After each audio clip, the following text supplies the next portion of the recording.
Welcome back to the Deep Dive. Today we're looking at something pretty special. It's a watch that really connects two different centuries. We're talking about the Louis Moinet 1816 chronograph. Yeah. Now, our insights today are drawn from Louis Moinet, the 1816 chronograph revival.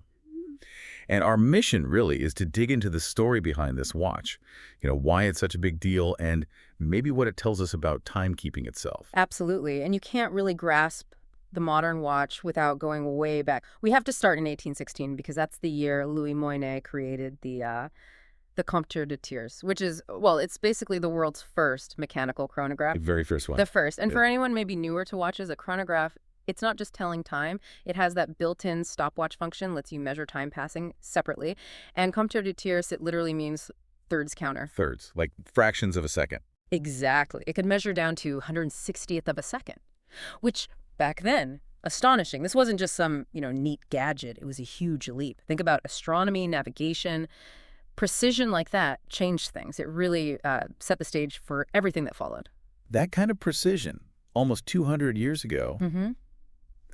it's hard to even wrap your head around. I mean, as a mechanical pocket watch doing this, how did Moinet even think of it? What were the big challenges he must have faced getting that accuracy? Oh, the challenges were immense. I mean, think about 1816 engineering. It wasn't like today. Measuring a 60th of a second.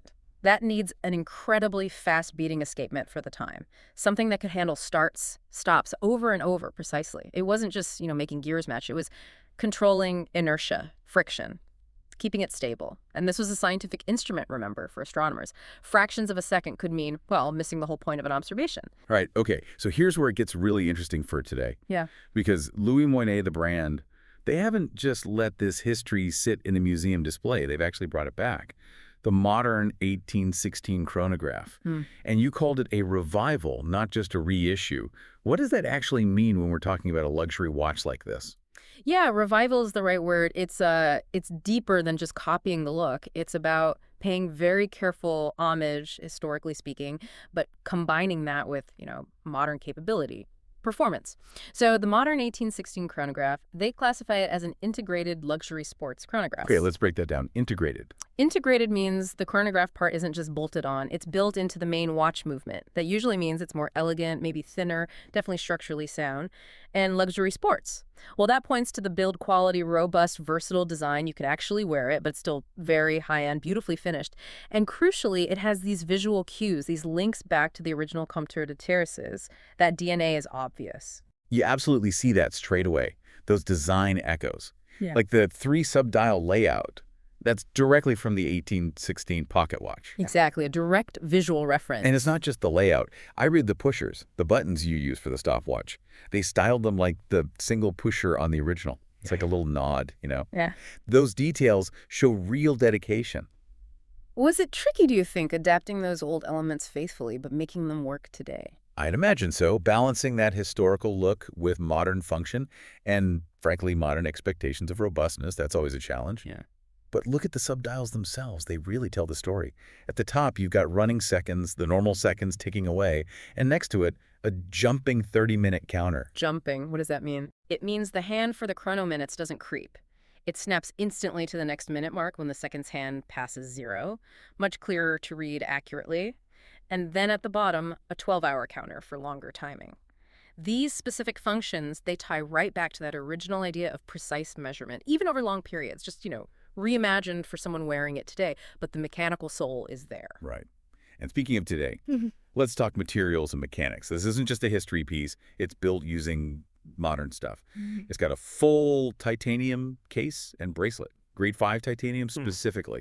Which is top-notch stuff. Yeah, for people wondering, grade 5 DI is like super strong but also really light, and it doesn't corrode easily. Pretty ideal for a sports watch. It's not a small watch either. 40.6 millimeters across 14.7 millimeters thick, and that finish, a mix of brushed and polished surfaces, looks great. Sapphire crystal front and back so you can see the movement. Yep, got to have the display back on something like this. And 30-meter water resistance. So, okay, for daily life, maybe not for diving. Practical. And inside. Well, what's truly fascinating is the engine, the Calibre LM1816. This was developed with Concepto. They're a well-respected Swiss movement maker. And importantly, it's manual winding. So you have to wind it up yourself. You do. Turn the crown, power it up, creates that connection. It beats at 28,800 vibrations per hour, or VPH, that's a high beat frequency, makes the central chronograph seconds hand sweep really smoothly. It's a sign of precision, and it holds power for about 48 hours. Pretty standard, solid for a manual wind chrono. Function-wise, it's got everything. Hours, minutes, the small seconds, the main chrono seconds hand, and those specific subdials we talked about, the jumping 30-minute and the 12-hour counter. It's this really cool modern movement driving features that echo back 2 centuries. So putting it all together, what's the deal if someone actually wants one? One thing really stood out to me. It's not limited. That feels kind of unusual for a luxury watch with this much history and complexity. It is unusual. And interesting. And the price, it's listed at CHF 28,900 Swiss francs, and that's excluding VAT. So taxes would be on top of that. Right, and that not limited part. It does make you think, doesn't it? In a market where, let's be honest, limited editions often drive hype and exclusivity. Louis Moinet choosing not to limit this piece says something. Maybe it suggests they believe in the watch's inherent value, its story, its mechanics. Like, it doesn't need to be limited to be desirable. It's about making it available to people who genuinely appreciate it. Shows a certain confidence, I think.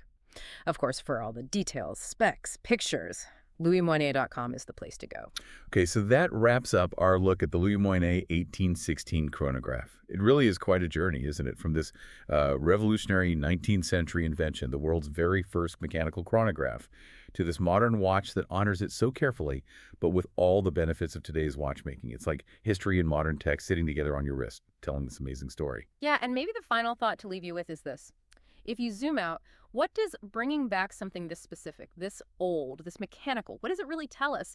In our world, surrounded by digital, everything digital time, what does this meticulous revival say about our fascination with precision, with tangible things? Maybe it's about our desire to connect with the past through this kind of, mechanical art. Something to ponder, maybe. Our whole relationship with time